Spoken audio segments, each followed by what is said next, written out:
자, 이어서 5회의 공과의 말씀 보겠습니다. 공과의 말씀 야고보 4장 11절에서부터 17절 본문의 말씀인데요. 제목은 비방과 허탄한 자랑을 하지 말라. 비방과 뭘 하지 말라고요? 허탄한 자랑을 하지 말라.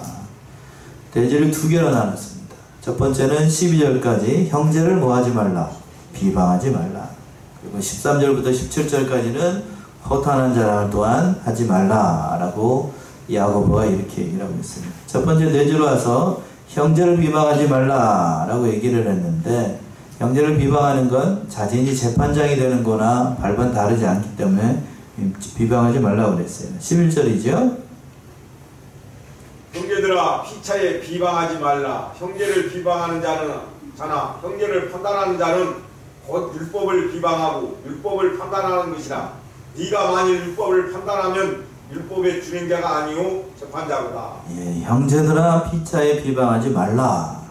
그래서 비방한다는 말은 문자 그대로 얘기하면 상대방에 대해서 폄하하는 말을 하다, 또는 대적하는 말을 하다, 또는 악의가 가득한 말로 험담하는 걸 얘기하는 거예요. 그러니까 좋은 의미로 얘기를 하는 게 아니고 뒤에서 그냥 이상한 얘기로 형제를 헐뜯는 거를 비방한다라고 있어요. 그런데 비방을 하는데 서로 하고 있어. 피차하고 있다고, 서로. 여러분, 교회가 서 나가겠어요? 무너지겠어요? 서로 비방을 하고 있으니, 비방하고 있으니 교회가 서 나가지 어렵겠지요. 이 말인 즉슨 우리가 살고 있는 이 시대뿐만 아니라 그때 사도 요한 또 야고보가 살고 있었던 그 시대에도 서로 비방하는 일이 있었다는 얘기, 없었다는 얘기예요. 있었다는 얘기죠. 그러니까 어느 목사님 그렇게 얘기를 하더라고요. 어느 시대나 사람이 사는 동네에는 무슨 냄새가 난다? 사람 냄새가 난다는 거예요. 사람 냄새. 사람 냄새가 난다는 얘기는 긍정적인 의미가 아니고 부정적인 의미겠지요. 그러니까 1절에서도 그랬어요. 우리가 서로 싸우고, 성도들 간에 서로 싸우고 다투는 이유가 뭔가? 싸우는 정욕 때문에. 이 정욕 때문에 결국 형제들 간에 싸우게 되는 것인데, 오늘 본문의 말씀에서도 피차 비방하지 말라는 말씀도 다 이런 연장선상 안에 있는 거예요. 우리가 욕심을 내려놓지 못하고 세상의 정욕을 따라가다 보니까 형제를 비방하고 비판하고 하는 거예요. 형제를 비방하면 어떻게 되는가? 그 하반절에 있는 것처럼 형제를 비방하는 자나 판단하는 자는 곧 율법을 비방하고 율법을 판단하는 것이다. 형제, 여기서 형제는 육신의 형제를 얘기를 하는 게 아니고 예수 그리스도를 믿어서 한 믿음의 성도가 된 주님 안에서 성부 하나님을 믿고 섬기는 하나님의 백성들을 얘기를 하는 거예요. 영적으로 하나 된 믿음의 성도들이, 이 자녀들이 서로 비방하는 건 그건 온당한 게 아니에요. 그러면 율법을 비방하는 거고 율법을 판단하는 것입니다. 왜 그런가? 하나님께서 모세에게 율법을 주실 때에 시내산에서 율법을 주셨죠. 대표적으로 10계명의 돌판 두 개를 모세에게 주셨잖아요. 그래서 그 모든 율법의 말씀들을 모세는 이스라엘 백성들에게 얘기했고, 그 출애굽기를 비롯해 레위기, 민수기, 신명기에 그 모든 율법의 말씀들을 기록을 했습니다. 그래서 예수님께서는 그 율법의 모든 말씀들을 두 가지로 요약을 했습니다. 첫 번째는 하나님을 내 몸과 같이 온 몸을 다해서 사랑하라는 얘기예요. 그렇죠? 마음과 몸과 뜻과 힘을 다해 하나님을 사랑하는 거고, 또 두 번째는 내 이웃을 내 몸과 같이 어떻게 하는 거? 사랑하는 거. 그러니까 하나님을 사랑하고 또 누구를 사랑하는 거예요? 이웃을 사랑하라. 내 이웃을 사랑하라 라고 얘기를 했는데, 내 이웃된 형제를 비방하고 이상한 말을 하는 거, 험담하는 말을 하는 건 형제를 어떻게 하는 거예요? 미워하는 거니까. 그러니까 율법을 판단하고, 네가 누구이길래 율법을 판단하고 율법을 지배하는 그런 자가 되는 거니까요. 이 말씀 속에서 율법의 판단자, 네가 만약 율법을 판단하면 율법의 준행자가 아니고 재판자다. 특별히 율법을 준행하는 위치에 있는 하나님의 백성이, 우리는 율법을 판단하는 사람이 아니고 율법을 어떻게 하는 사람이에요? 준행하는 사람. 개혁 개정판은 뭐라고 되어 있습니까? 준행이 아니고 다른 말이 되어 있나요? 뭐라고 되어 있습니까? 11절 한번 읽어보세요. 개정판. 개혁 개정 11절 읽어보세요. 형제들아 서로 비방하지 말라. 형제를 비방하는 자나 형제를 판단하는 자는 율법을 비방하고 율법을 판단하는 것이라. 네가 만일 율법을 판단하면 율법의 준행자가 아니요 재판관이로다. 예, 여기서 거기서도 준행자라고 그랬는데 실행자라는 말에 기대하고 제가 얘기를 했는데 율법을 실행하는 사람이 아니고 율법을 지키는 사람이에요. 준행자란 율법을 지키는 사람이잖아요. 우리는 율법을 판단하는 사람인가요? 율법을 지키는 사람인가요? 지키는 사람이에요. 준행한다는 건 율법을 지키는 거예요. 율법을 판단하는 건 그럼 누가 판단하는 거? 재판관이 판단하고. 재판관 누굴 얘기를 하는 거예요? 하나님이 하는 거예요. 형제가 내 믿음의 분량대 내가 봤을 때에 그 형제의 모든 것을 보고 옆에 있는 성도들이 뭐 믿음 생활하는 걸 보고 판단하는 건 내가 판단하면 안 돼. 누가 판단해야 된다고요? 하나님이에요. 물론 우리 인간도 그런 눈을 가지고 있어서 형제를 판단하기 참 좋아요. 그러나 판단하는 건 하나님이 하시는 거예요. 하나님이 각자의 믿음의 형편을 누구보다도 잘 아십니다. 왜? 하나님은 우리의 누가 되시니까요? 아버지가 되시기 때문에 여러분 한 사람 한 사람의 신앙의 정도, 그 믿음의 정도를 누가 다 아셔요? 하나님이 아시죠. 아버지니까 다 아잖아요. 그래서 이 사람은 이렇게, 저 사람은 저렇게 하나님께서 각자 그 믿음의 정도에 따라서 합당하게 우리를 선한 길로 인도하시는 거예요. 각자 은사가 다 달라요. 가지고 있는 모든 은혜나 그런 것들도 다르고 진리를 깨닫는 면도 달라요. 그러나 때가 되면 하나님께서 하나님의 백성으로 그 구원에게 이를 수 있도록 다 인도를 하셔요. 5달란트 받은 사람이 있고 또 몇 달란트 받은 사람이 있고요. 2달란트 받은 사람이 있고 그것도 못해서 1달란트 받은 사람이 있어요. 5달란트 받은 사람은 하나님께서 5달란트를 받고 운행할 수 있을 정도로 믿음과 역량이 있기 때문에 5달란트를 주시는 거예요. 그러니까 그만큼 5달란트를 받았다라고 하면 인간적인 관점으로, 하나님의 관점으로 봤을 때에도 뭐가 있는 거죠? 실력이 있는 거예요. 그렇죠? 믿음의 실력이 있으니까 하나님께서 그 사람에 대해서 그렇게 인도를 하시는 거예요. 그러나 5달란트 받은 사람이 1달란트 받은 사람이 너는 왜 나는 5달란트 받았는데 너는 왜 1달란트 받았냐? 그렇게 판단하면 된다고 해야 된다고요? 안 된다고 하는 사람 한 사람밖에 없네. 안 된다고요? 예, 안 된다고. 물론 그 위에 있는 사람이 아래 사람이 봤을 때에 그렇게 판단하기 쉽다고요. 그러나 하나님의 세계, 진리의 세계에서는 그렇지 않아요. 우리가 한 가족이라고 한번 생각해 보세요. 가족, 마지가 능력이 많아요. 그래서 예전에는 우리에게 마지에게 재산도 많이 물려주고, 요즘 그렇게 못해요. 그렇게 했다가는 저희 법원에 송사 들어갑니다. 그렇게 못하지만 하나님의 그 성경에서도 장자는 몇 목을 줬어요? 2목을 줬잖아요. 저는 그게 옳다라고 봐요. 뭐라고 해야 돼? 강대상 내려가는데 뭐라고 얘기할지 모르겠지만 아무튼 그게 옳다라고 봐. 그래야 가정의 질서가 서나가요. 하나님께서 그걸 잘 아시기 때문에 그렇게 하신 것이겠지만 그렇게 하도록 했어요. 그런데 장자에게 그 많은 권세를 줬다라고 해서 밑에 있는 동생들이 예전에는 달라들고 머리 밀고 막 이렇게 하지? 했나요? 안 했나요? 그렇게 하지? 않았어요. 제사도 많고 부모를 모셔야 될 그런 것들도 많기 때문에 합당하다라고 예전에는 생각을 했다. 근데 요즘은 세상 사람들이 각박해졌다라고 할 수도 있고 그 실력이나 모든 면에 있어서 인격이나 모든 면에서 예전에 비해서 밑에 내려와 있기 때문에 밑에 내려와 있어서 그걸 다 n분의 1로 다 어떻게 하자고 생각합니까? 다 똑같이 나누자.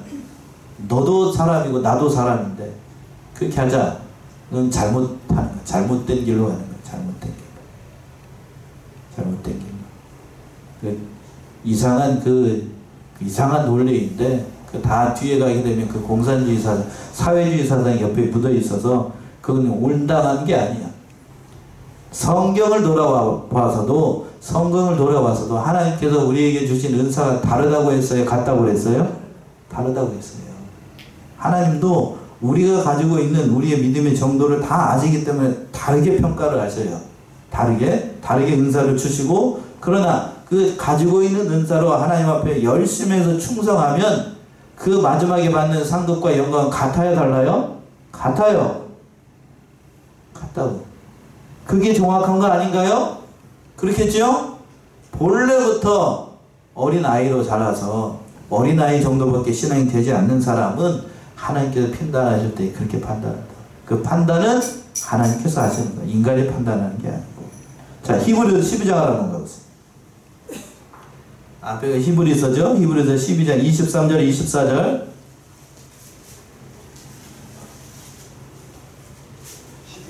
12장 23, 24.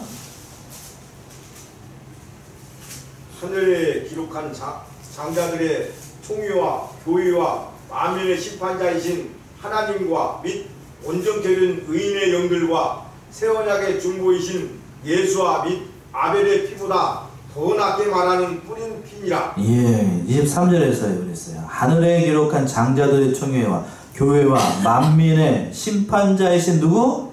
하나님. 심판자는 하나님이에요. 판단자는 하나님이시라고. 인간이 누가 어느 정도다 어떻다라고 얘기할 수가 없어요. 이건 목사인 저로서도 성도들 판단하면 안 돼요. 물론 제 개인적으로는 머리로는 다 여러분들 믿음의 정도를 다 알아요. 그래도 누구한테 얘기하지 않습니다. 뭐 어떻다 심지어는 집사람한테도 그 얘기를 잘 안 해요. 그러니까 그건 하나님이 판단하시는 거예요. 그러니까 옆에 있는 사람들 뭐라고 얘기하지 마요. 나의 믿음의 형제, 내 가족이라고 생각하고 보듬고 같이 가는 거예요. 같이 가는 거. 이 같이 간다라고 얘기를 하니까 그러면 뭐 교회에서 막 아무렇게나 막 하도 되는 건 그렇게 얘기하면 또 안 되죠? 그렇게 행동하면 안 된다. 가정에서도 그 가정에서도 가정의 질서가 있나요, 없나요? 있지요? 가정에서도 가정의 질서가 있어요. 이게 요즘에는 아주 막대먹은 집안이라 가정에서도 질서가 없는데 그렇게 하는 건 온전한 게 아니에요. 그러니까 이 사실을 깨달아서 판단하지 말고 세워주고 또 모든 일들을 잘해서 하나님의 일을 이루어나가는 그런 자들이 되어야 돼요. 또 12절 보시면 재판장은 입법자와 재판관은 오직 한 분뿐이라고 얘기하거든요. 12절 말씀이잖아요. 12절 보시면 입법자와 재판자는 오직 하나이시니 능히 구원하기도 하시며 멸하기도 하시느니라. 너는 누구간데 이웃을 판단하느냐. 입법자와 재판자는 오직 하나이시니 누구를 염두에 둔 표현인가요? 하나님을 얘기하는 거죠.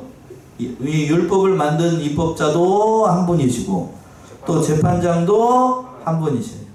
만약 여러분들이 입법자고 재판자라고 하면 그 몇 명이 되는 거예요? 우리 교회 같은 경우는 그렇게 되는 거 아니에요. 뭐 자기 마음대로 법을 만들고 자기 마음대로 판단하고 한다라고 하면 그거 온전한 게 아니라고요. 또 그 하반 중반절에서 보시면 능히 구원하시기도 하며 멸하기도 하신다. 하나님께서는 진정한 재판자가 되셔서 겸손한 자를 구원하시고 또 그러나 교만한 자는 멸하시는 그런 권능의 하나님이라는 사실을 우리가 늘 명심을 해야 됩니다. 그런데 초대교회 당시에 그리스도인들이 영적으로나 모든 면에서 봤을 때 우리보다 앞서 있는 것처럼 보였습니다만 그들도 역시 사람이었다는 것은 변함없는 사실이에요. 그들 가운데서 서로 비방하고 이상한 말을 하는 거 다 있었습니다. 그러니까 뭐 코 큰 사람들이다.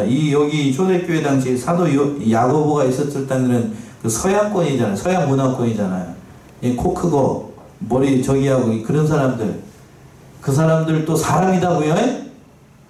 신사가 아니에요. 겉으로 봤을 때는 신사처럼 말을 하고 신사처럼 행동을 합니다만 시기하고 비방하는 말이 있다는 걸 보게 되면 그들도 역시 뭐라는 얘기예요? 우리와 같은 사람이다. 우리만 이렇게 표현해서 좀 죄송합니다만 밴댕이 소갈딱지 같은 소갈딱지만 갖고 있었던 게 아니고 그들도 역시 똑같다는 얘기예요. 그들도 역시 똑같아요. 동양 사람이나 서양 사람이나 키 큰 사람이나 키 작은 사람이나 마음포는 시인포는 역시 똑같다는 얘기예요. 앞에서는 그러니까 교양의 정도 많이 배웠기 때문에 뭐 하는 거예요? 땡큐 베리 마치 하시면 땡큐 베리 마치, 웰컴, 유어 웰컴 얘기를 합니다만 속으로는 땡큐 베리 마치가 아니고 유어 웰컴이 아니요.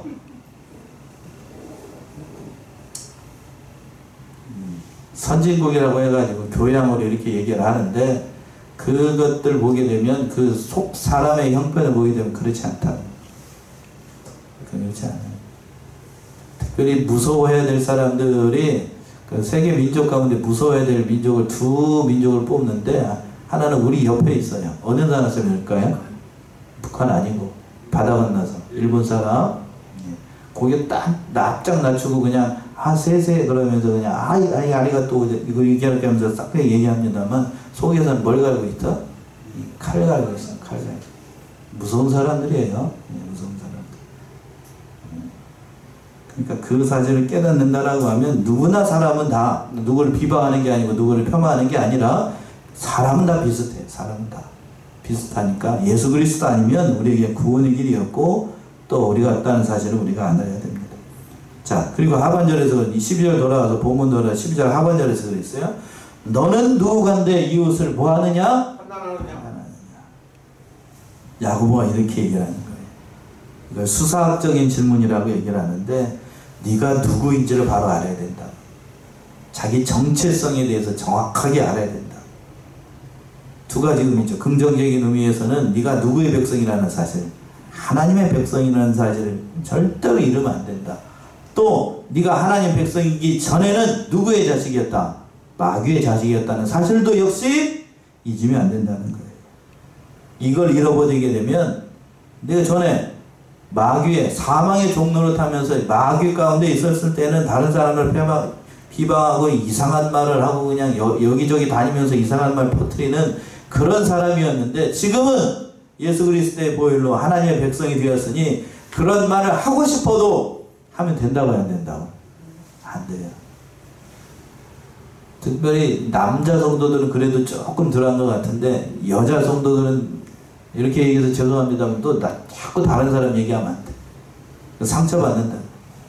상처받아. 그러니까 이런 얘기 하지 말고 겸손하게 남을 세워주는 말, 그런 말만 해서 하나님을 기쁘시게 하고 또 이웃에게 상처를 주지 않는 우리 사랑하는 성원의 성도님들 모두가 되시기 바랍니다. 예, 그렇게 돼야 돼요. 그렇게 돼야 돼. 그렇게 돼야 교회에 좋은 소문이 나고 저 집사님 저 성도가 다니는 교회가 어느 교회일까 궁금하게 생각을 한다고요. 그렇겠지요? 어째 아멘이 없다? 그렇겠지요? 예, 그래야 교회의 전도가 이래요. 좀 끝나고 이제 점심 식사 하시고 이제 전도를 마지막 2024년도 마지막 전도를 한번 해볼 건데 전도집을 물론 해야 돼요. 그것도 중요하고 그것보다도 이제 우리 교회 안에 오게 되면 우리 교회의 성도들의 형편을 본다고요. 물론 저도 보겠습니다만 이 성도들이 어떤 사람일까 궁금해한다. 그리고 어떻게 믿음 생활을 하고 있는가 다 본다고요. 사람이기 때문에. 그러니까 우리끼리 할 때는 좀 명심해야 됩니다. 우리끼리 살 때는 우리 가족끼리만 살 때는 집에서 뭐를 입고 다니든 아무 상관이 없어. 그렇죠? 집에서 뭘 입고 다니든 난닝구 바람으로 돌아다니든 저기 뭐 파자마 바람으로 이제 뭐 샤이게 다니든 뭐 저기 이를 닦으면서 화장실 가든 뭐를 하든 아무 상관이 없다고. 그런데 다른 손님이 왔을 때도 그렇게 하고 다니면 되겠어요? 안 되겠어요? 여러분이 얘기를 해보시죠. 다른 손님이 왔어. 좀 어려운 손님이 왔어. 그럼 집에서 하던데 그냥 막 그렇게 하고 그러면 그 손님이 생각할 때 저 사람은 왜 저렇게 다닌다냐 라고 생각을 하겠지요? 아니신다. 예. 그럴까요? 안 그럴까요? 그렇겠지요? 예, 그러니까 그렇게 하면 안 된다. 이 교회 안에서도 교회 아니나 다른 곳에 가서는 참 하고 싶은 얘기가 있어도 함부로 얘기하면 안 돼. 입이 간질간질해도 이상한 얘기하면 안 되고 교양을 갖춰서 또 그렇게 잘해야 됩니다. 어느 정도 그 사람이 어느 정도 할 때까지 뭐 할 때까지 이 교회 안에 우리 교회 안에 다른 곳에서 정착해서 우리 식구가 될 때까지는 그렇게 잘 살펴야 돼요. 알뜰하게 살펴서 아멘이시죠? 예, 그렇게 해야 됩니다. 교회에서 비결은 거기 있어요. 거기 있어요. 비방하는 말 하지 말고. 두 번째 13절에서부터 17절까지 또 자랑하지 말래. 자랑을 하는데 허탄한 자랑을 하지 말래. 허탄한 자랑을. 어떤 게 허탄한 자랑입니까? 13절이요? 들으라 너희 중에 말하기를 오늘이나 내일이나 우리가 아무 도시에 가서 거기서 1년을 요하며 장사하여 일을 보리라 하는 자들아. 예, 들으라. 너희 중에 말하기를 오늘이나 내일이나 우리가 아무 도시에 가서 거기서 1년을 요하며 장사하며 일을 보리라 하는 자들아. 이처럼 말하는 사람들은 허탄한 자랑을 하는 거예요. 허탄한 자랑. 왜 허탄한 자랑이라고 얘기하는가? 하나님께서 시킨 일을 하지 않고 누구를 위해서 일을 하는 거예요? 자기 일을 하려고 하기 때문에. 또 주님의 뜻을 따라가지 않고 이익을 보려고 이 세상에서 자기의 이익만을 생각하고 있기 때문에. 또 하나님을 위해서 일을 하지 않고 하나님의 계획대로 하지 않고 자기 계획대로 하기 때문에 이 허탄한 자랑이라는 거예요. 자, 이 사람이 하는 말을 한번 들어보자고요. 오늘이나 내일이나 아무 도시나 1년이나 장사하며 이 모든 말씀들이 인생의 모든 계획을 누가 세우는 거예요? 자기가 세우는 거예요. 그러니까 믿는 사람은 우리가 예수 그리스도를 믿고 난 다음에 모든 인생의 계획은 내 뜻대로만 하는 게 아니고 먼저 생각해야 되는 것이 누구의 뜻이라고요? 하나님의 뜻이죠. 오늘 오전에 기도도 그렇게 하셨어요. 내 뜻만 위해서 사는 게 아니고 누구를 위해서 사는 것? 믿는 사람은 하나님을 위해서 사는 거예요.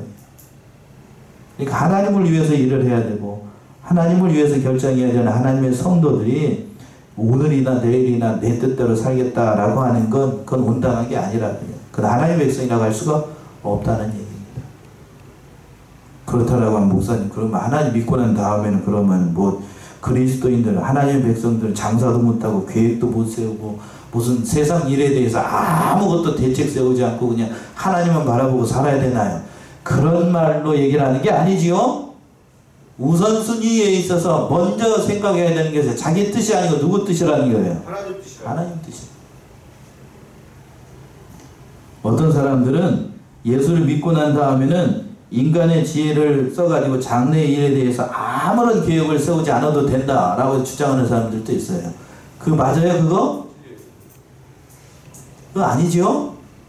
자, 우리가 장래의 유형을 대비해서 그 가정에서 가정을 꾸릴 때에 저축을 해야 됩니까? 안 해야 됩니까? 해야 된다는 한 사람밖에 없는데 나머지는 저축 안 하나 보네? 저축을 해야 돼요? 안 해야 돼요? 해야 되죠? 여러분 보험 들었어요? 안 들었어요? 조그마한 보험은 뭐가 됐더니 다 들었을걸? 보험을 왜 들어요? 하나님 믿는 사람이. 하나님 다 해결해 주실 건데. 에? 그렇게 얘기하면 안 된다. 보험도 들고 또 뭣도 해야 되고 저축도 해야 되고 그리고 또 저기 여건이 된다라고 하면 다른 것들도 계획을 세워서 지장이 없도록 해야 됩니다. 그래서 교회에서도 만일의 세태를 대비해서 저축을 할까요? 안 할까요? 하지요. 그동안에는 우리 교회가 저축을 못했어요. 여기 들으면 안 되는데 이거. 근데 지금은 형편이 조금 나아져서 조금씩 하고 있어요. 그렇게 해서 교회 성도들이 무슨 일이 있거나 교회에 무슨 큰 일이 있거나 할 때에는 그걸 사용하기 위해서 물론 하나님을 믿습니다만 그렇게 해야 됩니다. 심지어는 어떤 사람이 그런 얘기까지 하더라고요. 교회에 종탑 있죠? 종탑 위에 보게 되면 대부분이 뭐가 서 있습니까? 십자가 위에 뭐가 서 있어요? 십자가 서 있고 십자가 위에 뭐가 서 있어? 피레침이 서 있지요. 하나님 믿는 사람이 피레침을 세워야 됩니까? 어느 목사님 그렇게 얘기를 하더라고. 피레침 세워야 됩니까? 안 세워야 됩니까? 세워야 돼요. 제가 그래서 그 옆에다가 댓글을 달라다가 하나님께서 피레침을 세우라고 주신 게 하나님의 뜻이라고 이 사람아 제가 얘기를 하려다가 그렇지요? 알려주셨잖아. 이 꼭대기 금속 꼭대기 위에는 뭐가 떨어지기 쉽다? 벼락이 떨어지기 쉽다. 하나님 믿는 사람이 이걸 하나님이 피하게 그걸 잘못된 믿음이라고 얘기를 하는 거예요. 피레침 세우면 벼락이 떨어져도 어디에 떨어져? 여기 떨어지지 않고 불나지 않고 어디에 떨어져? 피레침으로 떨어져가지고 땅으로 내려가야 된다고. 그건 잘못된 믿음이라고. 잘못된 믿음. 자, 얼마 전에 그 얘기했죠. 얼마 전에 지난주에 말씀드린 것 같네. 귀신 쓰이지 않고 요즘 대부분의 성도들이 혼자 살기 때문에 뭐 하는 사람들이 많냐면 정신질환에 갖고 있는 사람들이 많아요. 우울증에 걸리고 조울증에 걸리고 또는 심지어 어떤 사람들은 좀 고상하게 표현을 해가지고 조현병에 걸리는 사람들이 많이 있다고요. 근데 요즘은 대부분의 그 정신과 계통 약이 굉장히 좋아졌습니다. 그래서 정신과 약 복용하는 게 흠인가요? 아니면은 잘못된 건가요? 잘된 건가요? 잘된 거지요. 그러니까 그런 증상이 나타나게 되면 그건 부끄러운 게 아니고 우리가 전에도 우리 어느 집사님이 얘기를 했는데 여기 칼을 쓰다가 칼이 산이 베었어. 그럼 뭘 붙여야 되죠? 여기다? 가만 놔두면 안 되고 병원 가서 꼬매든지 뭘 붙여야 돼? 연고 바르고 밴드 붙여야죠. 갑자기 오늘 지금 우울한 생각이 들고 자꾸 까라하고 이상한 생각이 든다 그러면 물론 일찍 자는 것도 좋은데 지나가도 안 돼. 그러면 어디 가봐야 돼? 병원 가봐야지. 그래서 잠을 못 잔다. 또 이상한 생각이 든다 그러면 그 계통약을 먹으면 금방 좋아져요. 제가 전에 수원에 있을 때에 전에도 한번 말씀드렸는데 그 의사 선생님은 제가 목사라는 걸 알고 이제 박중훈 씨 형이에요. 박중훈. 영화배우 박중훈 아시죠? 그래서 거기를 자주 갔는데 그래서 제가 가면 너무 케어를 잘해주셔. 목사님이라고 믿으신 분이신 것 같아. 아주 그 얘기를 하면서 자기도 너무 어떤 사람들만 보니까 그런 계통 사람들 보니까 아무리 의사라고 해도 하루에 그냥 그 한 달 내로 그런 사람들 보고 있으면 정신이 어떻게 될 것 같아요? 이상해져. 이상해지면 자기도 의사인데 자기가 처방을 해가지고 그 약을 먹는데 한 일주일 정도 먹는데 그러면 좀 나아진대요. 정상인 사람도 그런 사람들 계속 보고 이상해지는데 우리가 그 계통약을 먹는 걸 두려워하면 안 돼요. 그럼 제가 왜 이 얘기를 하려고 그러냐. 이렇게 목사가 얘기를 하면 성도님 좀 이상한 것 같아요. 병원에 가보세요. 진찰을 받으세요. 얘기하면 뭐라고 환자들이 대부분 얘기를 하냐면 성령의 불칼로 무슨 불칼로? 성령의 불칼로 기도해가지고 기도빨로 낫겠습니다. 이렇게 얘기하는 사람도 있다고. 저는 그 얘기를 들으면 좋아할까요? 싫어할까요? 싫어해요. 그건 믿음 아니야. 그 믿음 아니라고. 물론 하나님께서 그렇게 기도하면 고쳐지시는 때도 있습니다. 저 그거 부인하지 않은 거 아니에요. 그런데 요즘 대한민국에 살고 있다라고 하면 의료 혜택이 전 세계에서 1위에요. 1위. 전 세계에서 1위. 그러니까 그걸 잘 치료를 받아서 필요를 받아야 돼. 그러고 난 다음에 우리는 그럼 목사님 뭘 기도를 해야 되나요? 뭘 기도하기는 그 약을 먹고 뭐 안 나도록? 부작용 안 나도록. 그리고 또 좋은 누구를 만나도록? 의사를 만나도록. 좋은 의사를 만나고 부작용 안 나는 건 내 소관이 아니잖아요. 그치요? 네. 그걸 기도를 해야지. 병원 가지 않겠다. 이 땡깡부리가 성령 불칼로 먹으면 바로 좋아지는데 여러분 감기 걸릴 때 감기약 드시나요? 안 드시나요? 안 드시는 분도 있고 안 드시는 분도 있을 거예요. 대부분. 그런데 요즘은 너무 힘들기 때문에 감기약 먹습니까? 안 먹습니까? 먹지요. 먹는다고. 감기약은 먹으면서 두통약은 먹으면서 배탈 나면 설사 저기 하는 약은 먹으면서 왜 정신이 혼미하고 왔다 갔다 할 때 그 약 왜 안 먹냐고. 제 말이 틀려요? 맞아요? 맞는 얘기죠. 맞는 얘기. 잘못된 계획 세운다 얘기할 때 여기까지 다 얘기했네. 그러니까 잠언 16장은 그 얘기를 하고 있는 거예요. 잠언 16장 1절부터 3절 한번 보세요. 잠언 16장 1절부터 3절.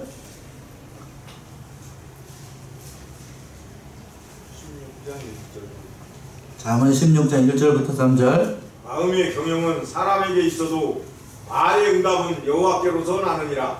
사람의 행위가 자기 보기에는 모두 깨끗하여도 여호와는 심령을 감찰하시느니라.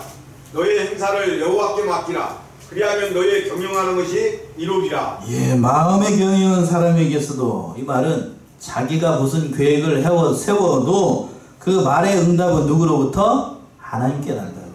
그러니까 아무리 우리가 인생의 계획을 세워도 그 계획된 대로 이루도록 하시는 건 내가 아니고 누구? 하나님이라는 거예요. 그러니까 잘못된 계획 세우지 말고 하나님의 뜻대로 그 모든 일들을 잘 감당하라는 거예요. 하나님께서 선한 길로 인도하시니까. 그러니까 밑사무니 하면서 이상한 얘기 하지 말고.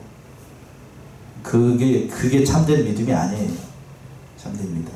자, 그래서 이제 두 번째 14절 보시면 화탄한 자랑이 어리석다는 거예요. 14절. 내일 일을 너희가 알지 못하는도다. 너희 생명이 무엇이뇨? 너희는 잠깐 보이다가 없어지는 안개니라. 예, 14절 우리 합독합시다. 14절 시작. 내일 일을 너희가 알지 못하는다. 너희 생명이 무엇이뇨? 너희는 잠깐 보이다가 없어지는 안개니라. 예. 아멘이십니까? 여러분들은 안개예요, 안개. 내일 일을 너희가 알지 못한다. 한 치 앞도 모르는 게 우리 인생입니다. 나가다가 사고가 날지, 내일 어떻게 될지, 어르신들은 밤새 안녕이라는 말이 있죠. 언제 저기 하실지 알 수가 없어요. 자, 안군사님 그렇게 되실 줄 제가 꿈에도 몰랐다고. 오래 사실 줄 100세 넘게 사실 줄 알았어. 저보다도 운동도 많이 하셔. 네, 그렇게 하시는데 지금은 참 많이 어려우신 것 같아. 너무 길게 투병 생활을 하고 있어요. 그러니까 위에서 여러분들이 더 많이 기도해 주시고. 우리는 알 수가 없어요. 알 수가 없어. 너희의 생명이 무엇이뇨? 너희는 잠깐 보이다가 없어지는 뭐라고요? 안개. 알 수가 없어. 우리 인생이 안개 같아서. 우리 인생을 두고 성경에서는 여러 가지로 더덥다, 인생이 더덥다라는 말을 여러 가지 표현으로 했는데, 다른 그 시편에 보게 되면 인생을 손바닥 넓이만 하다. 시간강의는 찾아보지 않겠어. 몸 넓이? 손바닥 넓이만 하다. 또 인생은 꿈과 같다. 또 기울어지는 그림자와 같다. 또 다른 곳에는 꽃과 같다. 베드로전서는 풀의 꽃과 같다. 그렇게 얘기했어요. 그러니까 우리 인생이 그렇다라는 거예요. 여러분들도 참 꽃다운 저기 유아실에 있는 우진이 같은 나이대가 있었습니까? 없었습니까? 있었죠. 어디를 나가봐도 다 가기만 하면 막 용돈 꽂아주고 막 그런 때가 있었는데, 지금은 이렇게 되셨어요. 다들 이렇게 됐다. 그러니까 언제 저도 어르신들 앞에서 그렇습니다만, 언제부터 저기가 와가지고 노안이 와가지고 어제도 굉장히 말씀 준비하면서 힘들었는데, 30분만 컴퓨터를 보고 성경을 보고 있으면 이 글자가 이렇게 돼버려. 여러분 다 겪어보신 분들 다 아실 테니까. 글자가 이렇게 가만히 있는 게 아니고 어떻게 돼버린다고요? 샥 퍼져버려. 샥 퍼져. 그러니까 별로 좋지 않은 성격을 가지고 있는 제가 그래요. 이렇게 되면 뭐가 되겠어요? 속에서 막 이게 다. 왜 이러는 거야? 그러면서 전 제가 잘못된 뭔 병에 걸린 줄 알았는데, 안과에 갔더니 안과 의사 선생님이 그러는데 노안이 왔다고. 의사 선생님이 뭐라고 얘기를 하냐면, 저희가 가지고 있는 그 심령의 상태를 알고 거기서 다 풀어주셔. 그때 해결이 됐어. 30분만 보고 있으면 눈이 막 흘려지고, 아침에 그러면 하루 종일 기분도 잡치게 될 거고 막 그렇게 얘기를 하시더라고. 들어갔다 나와서 제 속에 자기가 그랬다고. 자기가. 그러니까 그러기 전에 안경 써야 된다. 근데 안경을 쓰려고 하는데, 안경을 쓰면 조금 낫기는 한데 쉽지 않더라고요. 다른 게 참 집중이 안 돼서. 그런 거예요. 우리 인생이 그렇다라고요. 그래요. 그런 존재인 줄 알고 덧없는 것, 이상한 것 생각하지 말고 하나님의 뜻대로 해야 됩니다. 15절 말씀이죠. 15절. 너희가 도리어 말하기를 주의 뜻이면 우리가 살기도 하고 이것저것을 하리라 할 것이오늘. 예. 너희가 도리어 말하기를 주의 뜻이면 우리가 뭐하기도 하고 살기도 하고 이것저것 할 것이라 한다. 이게 이렇게 살아야 된다. 하나님의 뜻대로, 하나님께서 원하시는 바대로, 하나님께서 이루시고자 하는 그 뜻대로 우리가 살아야 돼. 하나님의 뜻을 쫓아서 살아도 짧은 인생이에요. 짧은 인생. 그런 것 같아요. 진짜로 그래요. 근데 허다한 자랑을 하는 건 그건 옳은 게 아니에요. 16절 말씀이죠. 16절. 이제 너희가 허탄한 자랑을 자랑하니 이러한 자랑은 다 악한 것이라. 예, 16절. 이제 너희가 허탄한 자랑을 자랑하니. 앞에서 13절에서 그랬잖아요. 그 모든 것 자랑하는 것. 13절에 얘기했던 그 모든 것. 모든 계획을 세우고 어디 가서 1년을 유하면서 뭐를 보겠다 하는 건 다 야고보의 관점으로 봤을 때 그게 다 허탄한 자랑에 불과하다. 이러한 자랑은 다 선한 것이다, 악한 것이다. 마귀적인 생각이다. 그건 잘못된 길이다. 하나님께서 결코 기뻐하시지 않는 길이다 라고 얘기를 했어요. 그러면서 뭐라고 얘기냐, 마지막 17절 말씀이 결론이에요. 야고보의 결론 17절. 이러므로 사람이 선을 행할 줄 알고도 행치 아니하면 죄인이라. 마지막 17절 우리 합독합시다. 시작. 이러므로 사람이 선을 행할 줄 알고도 행치 아니하면 죄인이라. 그래요. 선한 길인 줄 알면서 하나님의 뜻인 줄 알면서도 그 길을 가지 않는 건 그거 자체가 뭐라고요? 죄라는 얘기죠. 죄. 그러니까 그 죄악된 길로 가지 말고 참된 신앙이라고 하는 거 그런 거예요. 우리 인생이 잠깐 보이다가 없어진 안개라는 사실을 깨달아 불확실한 그런 그 존재라는 사실을 확신하고 겸손하게 누구의 뜻만을 생각하고 하나님의 뜻만을 생각하고 우리의 삶 속에서 내 뜻만 주장하지 말고 하나님의 뜻을 이루고자 힘써 나아가는 사랑하시는 성원의 성도님들 모두가 되시기 바랍니다. 기도하겠습니다.